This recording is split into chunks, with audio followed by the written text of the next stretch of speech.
Pour en savoir plus sur cette résolution controversée qui vise à donner à la crise bilatérale entre le Maroc et l'Espagne une dimension multilatérale, on joint Naïm Kamel, directeur du site d'information quid.ma. Bonsoir Naïm Kamel.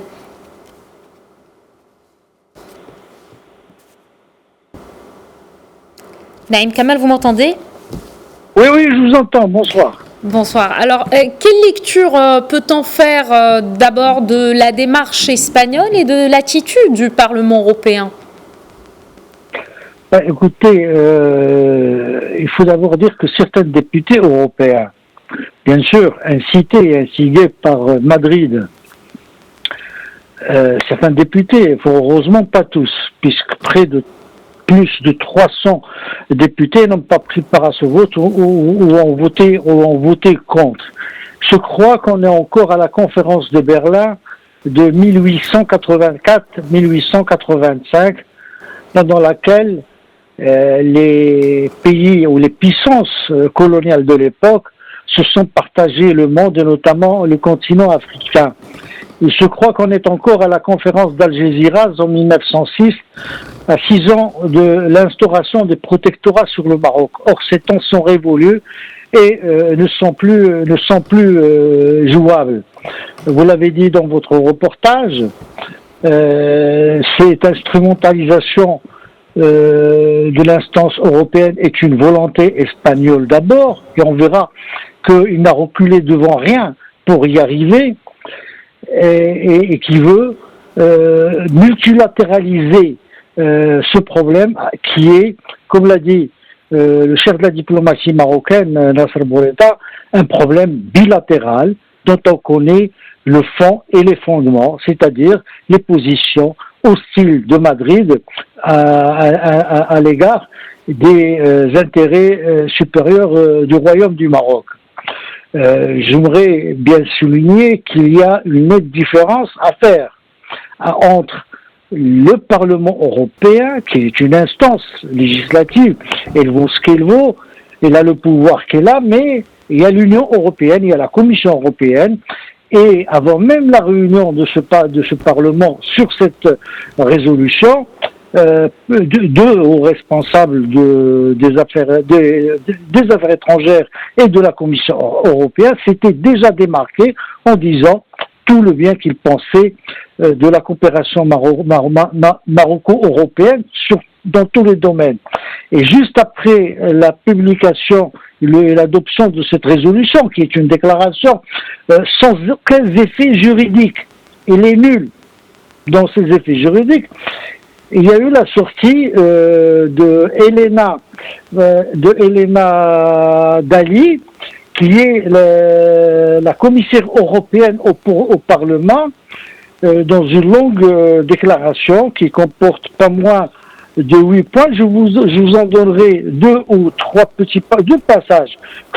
L'Union bénéficie d'un long partenariat stratégique avec le Maroc dans beaucoup de domaines, et que dans tous les domaines, ces résultats sont positifs, surtout ces dernières années. Puis après, nous sommes, dit la commissaire européenne, confiants d'une coopération étroite avec le Maroc, dans le respect des droits de l'homme, des engagements, des prix, des valeurs partagées, permettra d'apporter des réponses aux défis posés dans le domaine migratoire, à travers notamment le dialogue renforcé, etc. C'est en quelque sorte déguisé, camouflé, arrondi, un des aveux de ce que ont fait les députés européens. Maintenant, on a vu le socialiste Pedro Sánchez, chef du gouvernement de Madrid, aller à la chasse, aller à la pêche, et il n'a reculé devant rien. Lui, le socialiste qui se revendique d'un humanisme universel, n'a pas hésité à aller racoler les voix des députés de ce que l'Europe compte de plus vil, de plus bas, l'extrême droite, xénophobe, raciste et haineuse. Il a été les racoler pour voter contre le Maroc. C'est une honte. Et cela le restera dans son répertoire, dans son bilan, une fois qu'il aura quitté ce gouvernement, parce qu'il va le quitter. Il est dans une situation intérieure instable. C'est un parti aujourd'hui minoritaire à la tête d'un gouvernement de minorités. Et avec la crise qui s'annonce de plus en plus accentuée, probablement que le gouvernement Sanchez tombera. D'accord. Le Maroc, pour sa part, a fermement réagi à cette résolution. Précisons qu'elle ne change rien à la nature politique de la crise bilatérale entre le Maroc et l'Espagne, née d'une attitude hostile du gouvernement Sanchez, que vous avez évoqué, aux intérêts supérieurs du royaume. Que retenez-vous de l'attitude de Rabat, Naïm Kamel? D'abord, c'est une attitude conséquente qui a été depuis le début, depuis 10 ans, la déclaration publique de la crise, puisque la crise larvée existait avant bien l'affaire Ghali. Elle tournait autour de la question essentiellement du Sahara marocain et des intérêts économiques du Maroc dans le pourtour méditerranéen. Elle est conséquente, elle est dans la même logique de fermeté. On ne se laissera pas distraire de l'objectif qui est un conflit bilatéral entre le Maroc et l'Espagne, qui a failli à ses engagements. C'est longtemps vanté de la coopération stratégique entre le Maroc et l'Espagne, et qui a failli à ses engagements.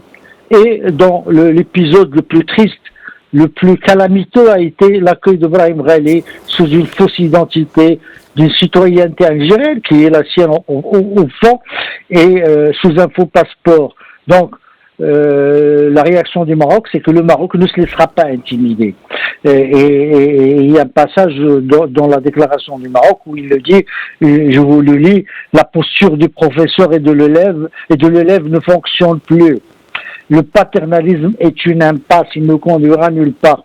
Donc, l'Espagne, une fois qu'elle aura mis de l'ordre dans ses affaires internes, quand elle sortira de ce piège dans lequel elle s'est enfermée, qu'elle essaye d'en sortir en opérant des fuites en avant, et pourra peut-être en ce moment-là revenir discuter avec le Maroc, mais alors en tête-à-tête, ce tête-à-tête qu'elle tente ainsi d'éviter pour discuter de ce qu'est l'intérêt de l'Espagne et de ce qu'est l'intérêt du Maroc.